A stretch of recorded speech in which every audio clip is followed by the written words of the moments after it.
Hello दोस्तों, कैसे हैं आप सब। मैं विनय गांधी आप सबका स्वागत करता हूं। आज के वीडियो में हम लोग बात करने वाले हैं एलएन का जो एसेट एग्जाम है उसके एग्जामिनेशन पैटर्न के बारे में। जी हाँ, मेरे पास कई सारी क्वेरीज आई थी कि सर एसेट एग्जाम के बारे में बताएं कि कितने क्वेश्चन उसके अंदर आते हैं, क्या टाइमिंग रहता है, किस तरह से हमें अटेम्प्ट करना होता है, इस बारे में सर कुछ आप जानकारी दें। तो इसीलिए मैं ये वीडियो आप लोगों के लिए स्पेशल बना रहा हूँ, ठीक है, ताकि आपको एसेट एग्जाम से रिलेटेड सारी की सारी जानकारी मिल पाए। तो चलिए हम लोग स्टार्ट करते हैं वीडियो को, पर उससे पहले मेरी रिक्वेस्ट है कि आप जो है चैनल को सब्सक्राइब जरूर कर लीजिएगा ताकि आपको ऐसे ही इंपॉर्टेंट वीडियो के नोटिफिकेशन आपको टाइमली मिलते रहें। जैसा कि मैंने बताया था कि इस वीडियो में हम लोग बात करने वाले हैं एसेट के एग्जामिनेशन पैटर्न के ऊपर, तो मैं आपको बता देता हूं कि एसेट का जो एग्जाम होता है ऑब्जेक्टिव टाइप होता है, मतलब ऑब्जेक्टिव टाइप क्वेश्चंस होते हैं इसके अंदर।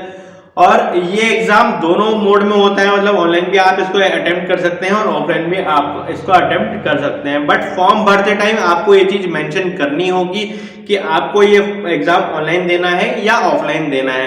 ऐसा नहीं होगा कि अगर आपने फॉर्म में ऑफलाइन मेंशन कर दिया और उसके बाद आप इसको ऑनलाइन अटेम्प्ट कर रहे हैं, ऐसा बिल्कुल भी नहीं होगा। तो फॉर्म भरते टाइम आप ये पहले इंश्योर कर लें कि आपको ये एग्जाम ऑनलाइन देना है या ऑफलाइन देना है। दोस्तों, वीडियो में आगे बढ़ने से पहले मैं आप लोगों को ये बताना चाहता हूँ कि अगर आप कोटा किसी भी वजह से नहीं आ पा रहे हैं, चाहे वो आपकी फाइनेंशियल कंडीशन हो या फिर आपकी होम सिकनेस हो या फिर और भी किसी रीजन की वजह से अगर आप कोटा नहीं आ पा रहे हैं और कोटा के ऑफलाइन इंस्टीट्यूट में नहीं ज्वाइन कर पा रहे हैं, तो आपके लिए एक बहुत अच्छा विकल्प जो है वो अनअकैडमी है। अनअकैडमी पे काफी सारे नए कोर्सेज आ रहे हैं, जेईई, नीट और इसके अलावा भी काफी सारे कॉम्पिटिटिव एग्जाम्स के लिए। तो आप चाहें तो अनअकैडमी ज्वाइन कर सकते हैं और अनअकैडमी पे किसी भी सब्सक्रिप्शन को लेने के लिए आप मेरा कोड यूज कर सकते हैं जो कि है VING10। ये आप कोड यूज करेंगे तो आपको सब्सक्रिप्शन पे इंस्टेंट 10% डिस्काउंट मिल जाएगा। इसके अलावा भी अनअकैडमी में काफी सारे ऑफर्स चलते रहते हैं। उन ऑफर्स की जानकारी लेने के लिए आप मुझे कॉल कर सकते हैं, इंस्टाग्राम पे मैसेज कर सकते हैं या मुझे टेलीग्राम पे भी मैसेज कर सकते हैं। मेरा कॉन्टैक्ट नंबर भी आपको डिस्क्रिप्शन में मिल जाएगा, आप मुझे चाहें तो कॉल भी कर सकते हैं। तो इस तरह के ऑफर्स की जानकारी मैं आप लोगों को दे दूंगा। तो अगर आपको लगता है कि अगर आप कोटा नहीं आ पा रहे तो अनअकैडमी आपके लिए बहुत बेस्ट ऑप्शन है, तो आप इसको बिल्कुल ज्वाइन कर सकते हैं। तो चलिए यही चलते हैं वीडियो में।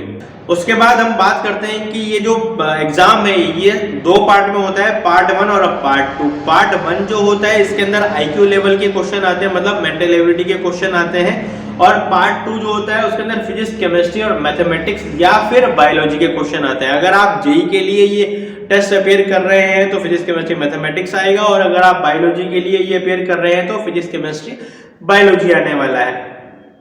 अब हम बात कर लेते हैं टोटल नंबर ऑफ क्वेश्चंस की, ठीक है।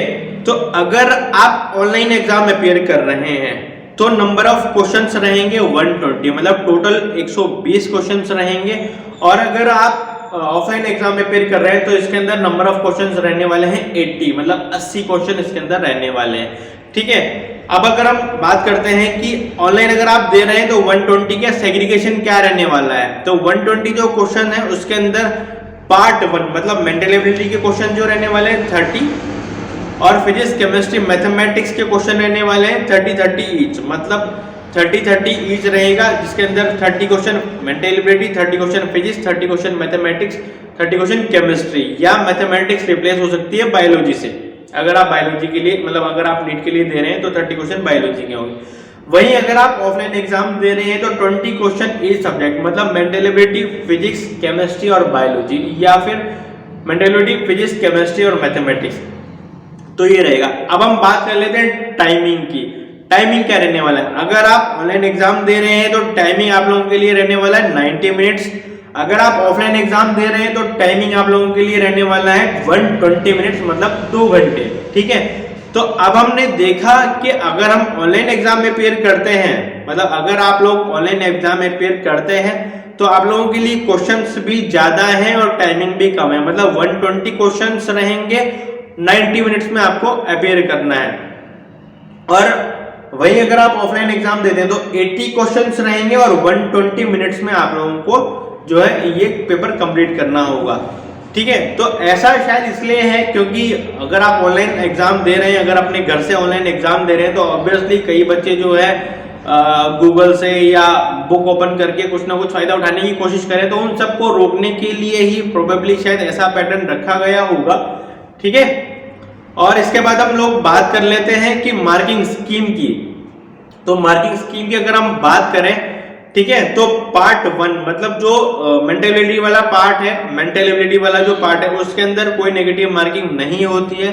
बट जो पार्ट 2 है जिसके अंदर फिजिक्स, केमिस्ट्री, मैथमेटिक्स या बायोलॉजी के क्वेश्चन रहेंगे उसके अंदर 1/4 नेगेटिव मार्किंग होगी। तो आप ध्यान रखें, मेंटल एबिलिटी वाले पार्ट में कोई नेगेटिव मार्किंग नहीं है, बट फिजिक्स, केमिस्ट्री, मैथमेटिक्स और बायोलॉजी वाले पार्ट में नेगेटिव मार्किंग है। तो जो भी आप क्वेश्चन अटेम्प्ट कर रहे हैं तो इस चीज को अपने माइंड में रखिएगा।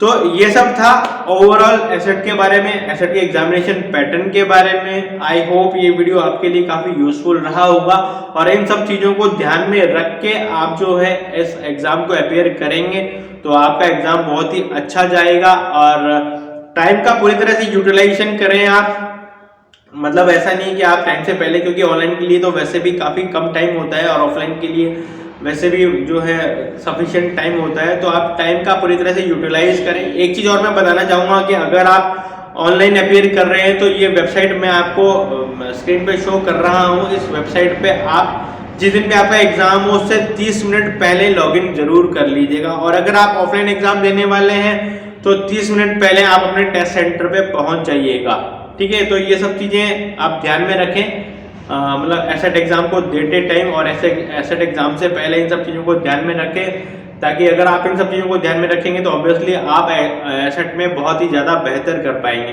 तो आई होप ये वीडियो आपके लिए काफ़ी यूजफुल रहा होगा। ऐसे ही यूजफुल और इंपॉर्टेंट वीडियोस के लिए आप चैनल को सब्सक्राइब जरूर कर दें और वीडियो अच्छा लगा हो तो लाइक करना ना भूलना और फ्रेंड्स के साथ भी शेयर कर लो यार, ताकि उन लोगों को भी पता चल जाए एसेट एग्जाम के बारे में। और इसके अलावा भी अगर आपको किसी तरह कोई इन्फॉर्मेशन चाहिए तो आप मुझे कमेंट कर सकते हैं और मेरा नंबर भी जो है डिस्क्रिप्शन में मिल जाएगा। आप मेरे को वहां पे मैसेज भी कर सकते हैं, मतलब व्हाट्सएप भी कर सकते हैं और इंस्टाग्राम पे भी मैसेज कर सकते हैं आप मेरे को। इसके अलावा टेलीग्राम वाली आईडी भी है जो है डिस्क्रिप्शन में मिल जाएगी आपको, वहां भी आप मुझे मैसेज कर सकते हैं। मतलब किसी तरह की कोई भी अगर आपको समस्या है, कोटा से रिलेटेड कोई भी क्वेरी है तो आप मुझे मतलब आराम से मैसेज करके पूछ सकते हैं, कॉल कर सकते हैं, ठीक है। बट दिन में ही करना कॉल अगर आपको करना है तो, ठीक है। तो यही सब था आज के वीडियो में। तो मिलते हैं किसी और दिन किसी और इम्पोर्टेंट टॉपिक के साथ, तब तक के लिए bye bye, thank you very much.